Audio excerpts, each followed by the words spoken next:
बिस्मिल्लाहिर्रहमानिर्रहीम। मैं हूं आपका होस्ट प्रोफेसर इकबाल हैदर और आप मेरा YouTube channel cricket with Iqbal Haider देख रहे हैं। डियर नाजरीन, अगर आपने अपने इस चैनल को सब्सक्राइब कर दिया है तो मैं आपका इंतहाई शुक्रगुजार हूं, और अगर आपने इस चैनल को सब्सक्राइब नहीं किया तो बराए मेहरबानी इस चैनल को सब्सक्राइब करें। ये आपका अपना चैनल है, और जो वीडियो आपको पसंद आती है उसको ज़्यादा से ज़्यादा शेयर करें ताकि चैनल की जो प्रोग्रेस है वो एज अर्ली एज मुमकिन हो सके।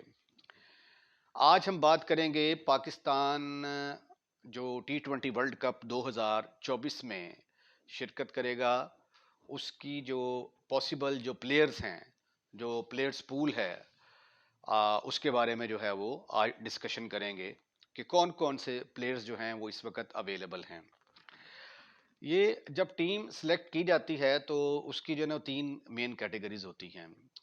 नंबर एक तो फास्ट बॉलर्स, नंबर दो स्पिनर, नंबर तीन बैट्समैन, और उसके बाद चौथी चॉइस जो होती है वो विकेट कीपर की होती है। तो आजकल जो है वो विकेट कीपर जो है उसको भी एज ए बैट्समैन कंसिडर करते हैं, तो इसलिए उसको हम अलहदा स्लॉट नहीं देते, बल्कि तीन ही मेन चीज़ें हैं: फास्ट बॉलर, स्पिनर और बैटिंग। सबसे पहले जो है ये पाकिस्तान को जो मसाइल दरपेश हैं उनमें सबसे बड़ा मसला जो है वो मिडल ऑर्डर बैटिंग का है। पाकिस्तान की मिडल ऑर्डर बैटिंग जो है वो क्लिक नहीं कर पा रही, जिसकी वजह से हमें जो है वो काफ़ी सारी प्रॉब्लम्स का सामना करना पड़ता है। जो हमारे ओपनर्स हैं बाबर आजम और रिजवान, उन्होंने बहुत ज़्यादा परफॉर्म किया हुआ है, उन्होंने बहुत सारे मैचेस जिताए हुए हैं। तो ओपनिंग स्लॉट जो है वो आपकी T20 में ऑलमोस्ट फाइनल है, और मेरा नहीं ख्याल कि इसमें किसी किस्म की छेड़खानी की ज़रूरत है। उसके बाद तीसरी पोजीशन पर आपके पास फ़खर जमान जो हैं वो मौजूद हैं। ये तीन स्लॉट्स जो हैं बैटिंग की आपकी पक्की हैं। बाकी आपको एक्चुअली जो प्रॉब्लम्स पेश आती हैं वो चौथे नंबर पर, पाँचवें नंबर पर और छठे नंबर पर आती हैं। अभी तक तकरीबन कोई 2 ढाई 3 साल से हम ऐसे बैट्समैन जो है वो तलाश करने में नाकाम रहे हैं जो कि चौथे, पाँचवें और छठे नंबर पर बैटिंग कर सकें, और 18 गेंदों पर 35, 20 गेंदों पर 30-35 स्कोर करके हमें दे सकें। क्योंकि मिडल ऑर्डर में जाके तो हमारी जो पार्टनरशिप्स हैं वो नहीं लग रही। ऊपर जो है वो पार्टनरशिप जो है ओपनिंग पार्टनरशिप काफ़ी अच्छी हो जाती है, समटाइम्स जल्दी भी आउट आउट हो जाते हैं। जब जल्द आउट हो जाते हैं हमारे ओपनर्स, तो फिर हमारी टीम के लिए जो है वो 20 ओवर्स खेलना भी काफ़ी मुश्किल हो जाते हैं, हम 20 ओवर भी नहीं खेल पाते। तो प्रॉब्लम जो है वो नंबर 4, 5 और 6 के ऊपर है। अभी जैसा रिसेंटली आपने जो है ये जो T20 सीरीज़ हुई है न्यूजीलैंड की, उसमें आपने देखा कि रिजवान ने स्कोर किया, बाबर ने स्कोर किया, और एक दो इनिंग्स जो हैं वो फ़खर जमान में बड़ी अच्छी खेली। एक उन्होंने 50 किया, एक जो आखिरी मैच में उन्होंने 18 गेंदों के ऊपर 33 रन बनाए। तो ऑलमोस्ट जो है ना वो सिर्फ तीन ही आपके बैट्समैन ऐसे हैं जिनके ऊपर आप भरोसा कर सकते हैं, इत्मीनान कर सकते हैं। इसी तरह के तीन बैट्समैन हमने और तलाश करने हैं। साइम अयूब जो हैं ये पाकिस्तान का सरमाया हैं, पाकिस्तान का फ्यूचर हैं। इनको वेस्ट करने की कोशिश की जा रही है, इनका फ्यूचर तबाह करने की कोशिश की जा रही है। इस जैसे बासलाहियत प्लेयर को इत्मीनान देने की ज़रूरत है, और ज़्यादा जो है टीम की रिस्पॉन्सिबिलिटी जो है अभी इसके शोल्डर पर नहीं आनी चाहिए। मेरा ख्याल है कि अगर साइम अयूब को मिडल ऑर्डर में हम बैटिंग करवाते हैं तो ये मिडल ऑर्डर में हमें बेहतर जो है वो नताइज दे सकता है। अगर Babar Azam as a opener one down खेल सकते हैं, फ़खर जमान भी ओपनर हैं लेकिन वो तीसरे चौथे नंबर पर बैटिंग कर सकते हैं, तो साइम अयूब जो है वो क्यों नहीं तीसरे चौथे या पाँचवें नंबर के ऊपर बैटिंग कर सकते। तो एक तो ये है कि जब बाबर आजम और रिजवान ओपनिंग करेंगे उसके बाद वो आएंगे फ़खर जमान, तो अगर बोर्ड के ऊपर जो है वो 120-25 रन लगे हों तो आप देखिएगा कि साइम अयूब आपको जो है वो एक बिल्कुल डिफरेंट किस्म का प्लेयर नज़र आएगा। वो फेयरलेस क्रिकेट खेलेगा, और जो भी अपने शॉट्स हैं वो आराम से वो खेल सकता है। लेकिन एज ए जब प्रेशर जब आता है तो अभी वो बच्चा है, वो प्रेशर को जो है वो हैंडल नहीं कर पाता। तो इसलिए जो है मैं जो है वो चौथे नंबर पर जो है साइम अयूब के साथ जाऊंगा। उसके बाद इफ्तिखार ने जो है गोया कि ये जो न्यूजीलैंड के ख़िलाफ़ T20 सीरीज़ हुई है उसमें कोई खातर खा कारकर्दगी का मुजाहरा नहीं कर सके। सिर्फ उन्होंने 5 मैचेस में 44 रन बनाए हैं और तकरीबन एवरेज है उसकी तकरीबन 8 पॉइंट समथिंग बनती है। उनकी ये सीरीज़ बहुत जो है वो ख़राब गई। बहरहाल उन्होंने आखिरी मैच में अच्छी बॉलिंग करके पाकिस्तान को जो है ये विक्ट्री दिलवाई है।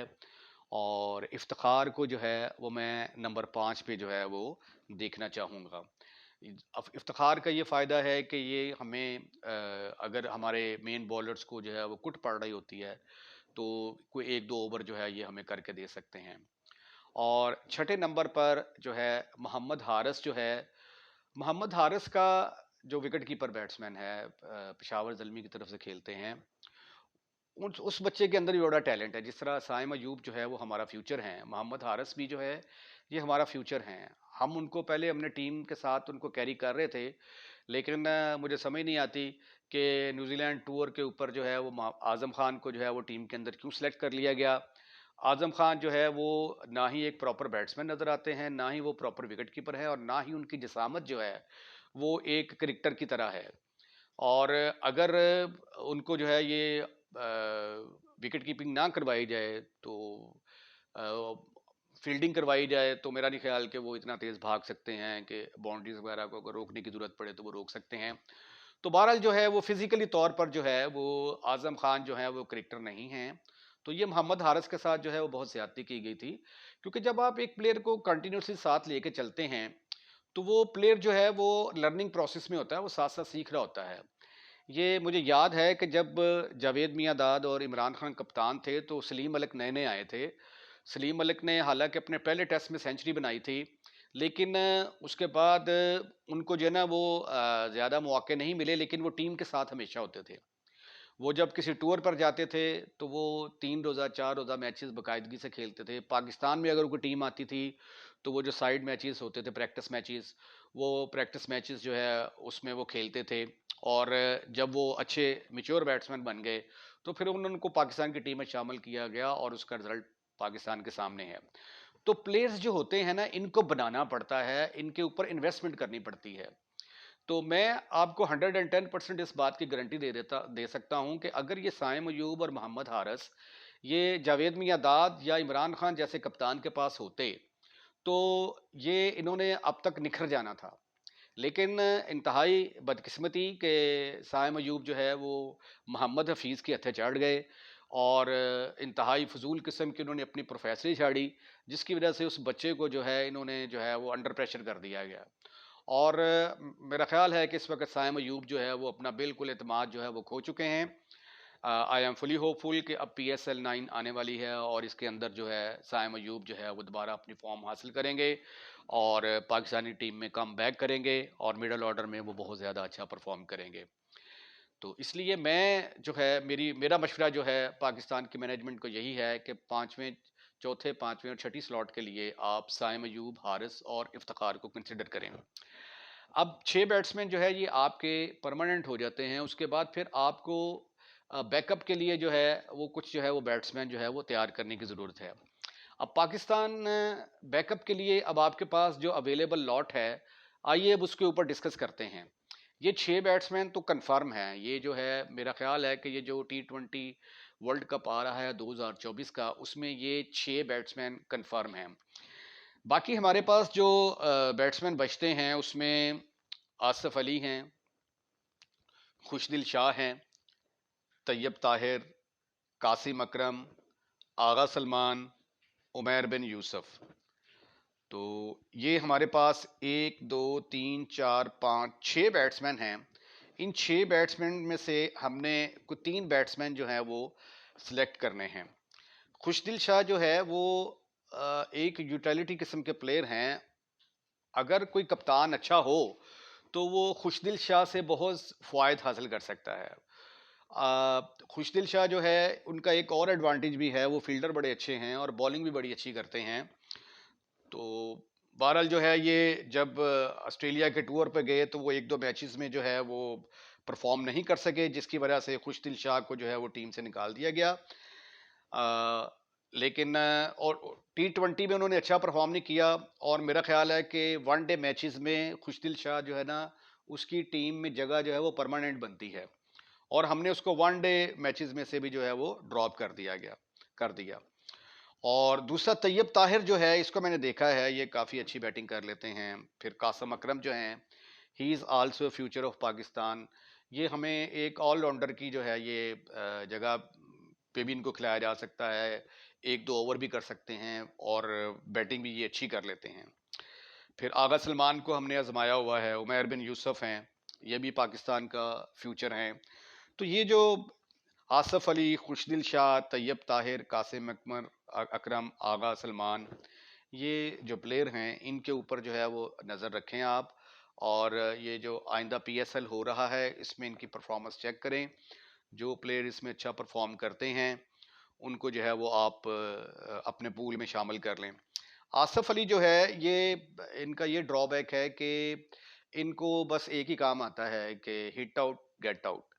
थोड़ा सा इनको ये भी बताने की ज़रूरत है कि स्कोर छक्कों से नहीं होता, अ, चौके मार के भी स्कोर किया जा सकता है, बाउंड्रीज लगा के भी स्कोर किया जा सकता है, डबल लेके भी स्कोर किया जा सकता है, उसके बाद फिर सिंगल्स के साथ भी स्कोर किया जा सकता है।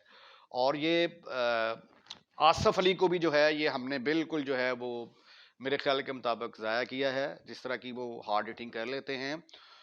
थोड़ा सा उनको समझाने की ज़रूरत है, उनकी जो कमज़ोरियाँ हैं उनको उनको बताने की ज़रूरत है, उसके ऊपर थोड़ी सी वर्किंग की जाए तो आसफ अली जो है वो अच्छा जो है वो रिजल्ट प्रोड्यूस कर सकते हैं।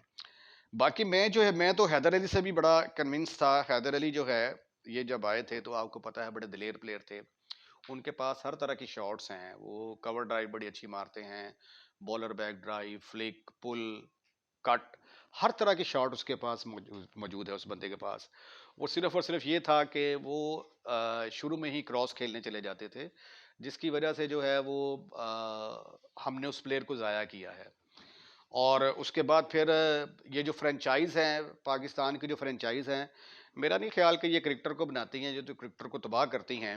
और पिछली दफ़ा कराची किंग्स ने जो है ये हैदर अली को लिया, उसके बाद 2-3 मैचेस खिलाने के बाद उसको साइडलाइन कर दिया, और अब जो है उसको किसी भी फ्रेंचाइज ने पिक नहीं किया।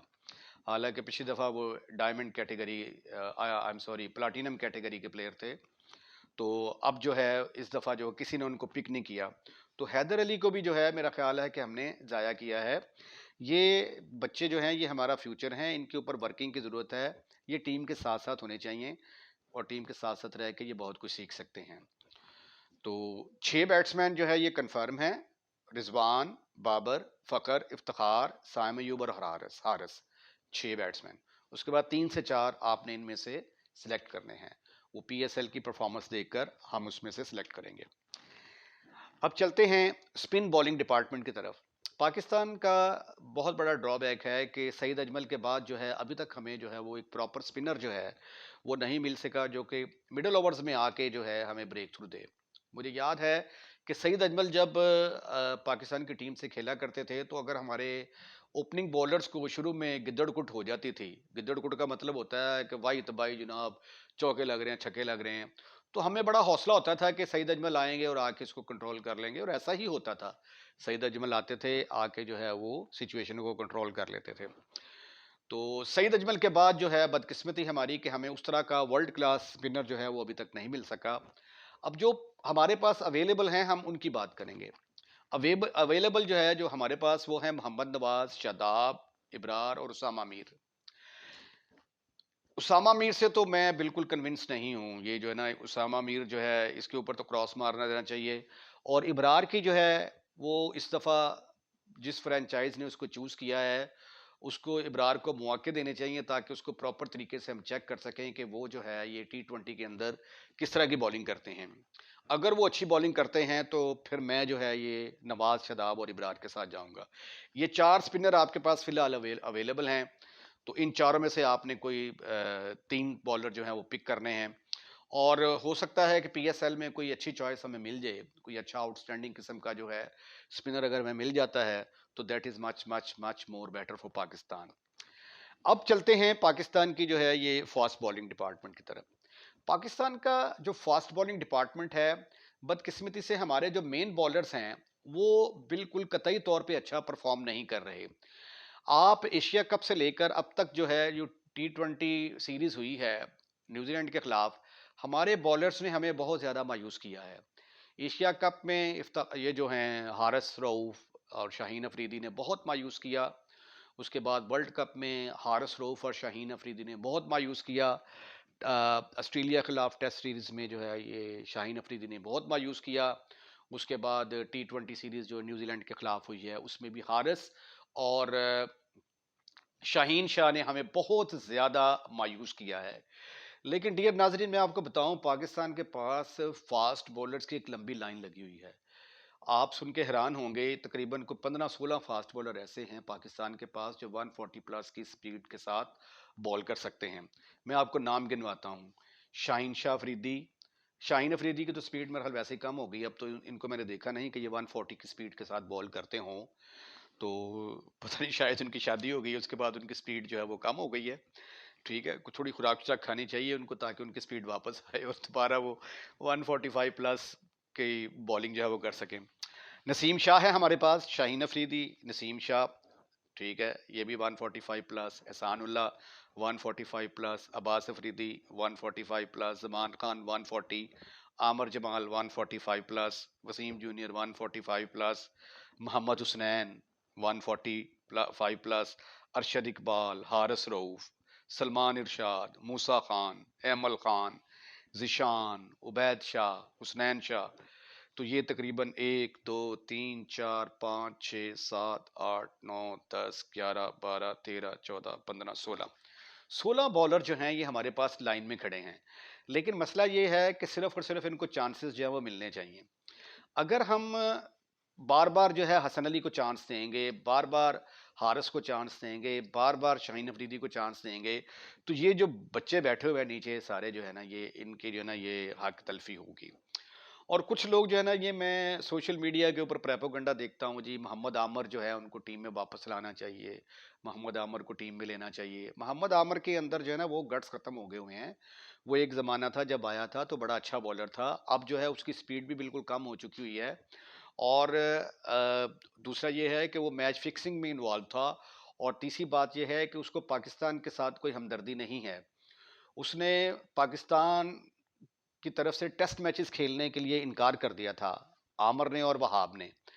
जिसकी वजह से जो है टीम मैनेजमेंट ने फैसला किया कि अगर आप हमें टेस्ट के लिए अवेलेबल नहीं हैं तो हम आपको वनडे और T20 के लिए भी कंसीडर नहीं करेंगे। देखिए, टेस्ट मैचेस में जो है ना ये बॉलर्स को जान लगानी पड़ती है, एक स्टेमिना होता है।